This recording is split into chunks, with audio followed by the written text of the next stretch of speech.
दोस्तों, क्या आपको पता है हमारे देश के जो जंगल है, नेशनल पार्क है, वाइल्ड लाइफ सैंक्चुरीज है, इनको बचाने की जिम्मेदारी एक बहुत ही बड़ी सरकारी संस्था पर दी गई है। और पिछले 10 सालों में ये जो सरकारी संस्था है 96% इंडस्ट्रियल और इंफ्रास्ट्रक्चर प्रोजेक्ट्स को मंजूरी दे रही है।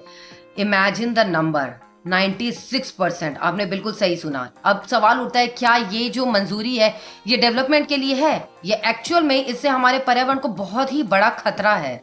हिंदुस्तान टाइम्स की रिपोर्ट के हिसाब से standing committee of the national board for wild life ने पिछले एक दशक में जो प्रोटेक्टेड लैंड्स होते हैं, मतलब जहां पर जंगली जानवर रहते हैं, उन जगहों पे अंधाधुंध क्लियरेंस दी है प्रोजेक्ट्स बनाने के लिए। मतलब ये जंगली जानवरों के जगह को छीन रहे हैं, हम ये कह सकते हैं। एक डेटा के हिसाब से 2448 डेवलपमेंट प्रोजेक्ट्स आए थे इस कमेटी के पास में। इनमें से 1800 जो 810 प्रोजेक्ट्स हैं उसमें तो सीधी मंजूरी दे दी गई। 572 को आगे के लिए टाला गया। जानते हैं रिजेक्ट्स कितने हुए हैं? आप नंबर सुन के शॉक हो जाएंगे। सिर्फ और सिर्फ 66 प्रोजेक्ट्स हैं जो रिजेक्ट हुए हैं। मतलब रिजेक्शन का रेशियो ना के बराबर है। अब आप सोच रहे हो ये अच्छी बात तो है ना कि देश में रोड्स बने, रेलवे लाइंस बिछे, इसमें प्रॉब्लम क्या है? तो प्रॉब्लम डेवलपमेंट में नहीं है, प्रॉब्लम है इनके अप्रूवल देने में। जिस हिसाब से जो अप्रूवल दी गई है, जिस स्पीड से अप्रूवल दी गई है और जो जांच करने का तरीका है, प्रॉब्लम उसमें आ रहा है। जो एनवायरमेंटलिस्ट है उनका कहना है कि ये कमेटी अब एक रबर स्टैंप बन गई है। मतलब कोई जांच नहीं करती, कोई स्क्रूटनी नहीं करनी है, आपको बस अपना ठप्पा लगाना है और उस प्रोजेक्ट को पास कर देना है। ये ऐसा इसलिए कह रहे हैं क्योंकि कोयम्बटूर में एक मीटिंग हुई थी। उस मीटिंग में 1 घंटे के अंदर 100 से ज्यादा प्रोजेक्ट जो है उसे पास कर दिया गया, अप्रूवल दे दिया गया। रोबोट भी इतनी जल्दी काम नहीं कर पाएंगे जिस हिसाब से ये वाइल्ड लाइफ डिवीजन, ये सरकारी संस्था काम कर रही है। ऐसे कैसे कर रहे हैं? मतलब क्या देखकर कर रहे हैं, क्या स्क्रूटनी कर रहे हैं, कौन सा तरीका अपना रहे हैं कि 1 घंटे के अंदर 100 से ज्यादा प्रोजेक्ट्स अप्रूव हो गए हैं?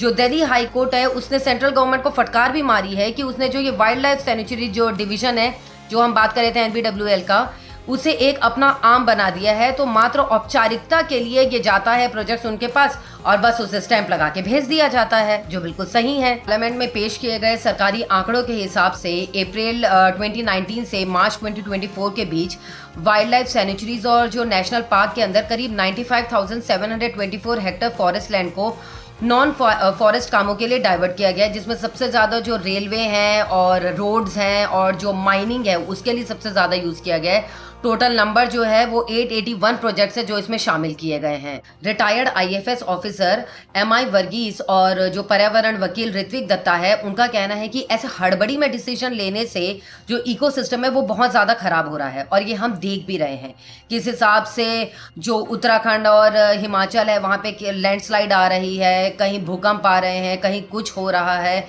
ये जो नेचुरल कैलेमिटीज़ आ रही हैं वो अपने आप नहीं आती हैं, ये हमारे लिए गए जो निर्णय है ये इन पर डिपेंड करता है। हम अगर प्रकृति का ध्यान नहीं रखेंगे तो प्रकृति भी हमारा ध्यान नहीं रखेगी।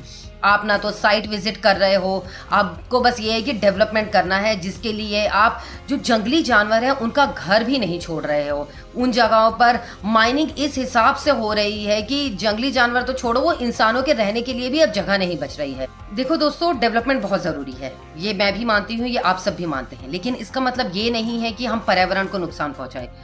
उनको इतनी भारी नुकसान पहुँचाकर विकास नहीं हो सकता हमारा। जो एनबीडब्ल्यूएल स्टैंडिंग कमेटी है, ये जिस हिसाब से काम कर रही है, ऐसे लग रहा है कि ये सेंट्रल गवर्नमेंट की एक पपेट बन गई है। आप कम से कम देखिए तो किस तरीके से आप ये जांच कर रहे हैं और कैसे अप्रूवल दे रहे हैं। जो अप्रूवल का प्रोसेस है उससे ही पता चल रहा है कि इनके पास बस एक लिस्ट आ गई है कि भाई ये सब आएंगे, आपने अप्रूवल देना है, आपको कोई दिमाग नहीं लगाना है। स्क्रूटनी तो बहुत दूर की बात है, स्टैंप लो, अप्रूवल करो और बस चलता बनो। इन्हें कोई मतलब नहीं है। आपका क्या कहना है? क्या एनबीडब्ल्यूएल सच में अपना कोई काम कर रही है या सच में वो सेंट्रल गवर्नमेंट की एक पपेट बन गई है जिसका काम है हर चीज पर बस हाँ बोलना, ना नहीं बोल सकते, इसीलिए तो रिजेक्शन ना के बराबर है। आपकी क्या राय है? कमेंट पर जरूर लिखें। अगर कंटेंट अच्छा लगा हो तो लाइक करें, कमेंट करें, शेयर करें और चैनल को सब्सक्राइब करें। Thank you so much.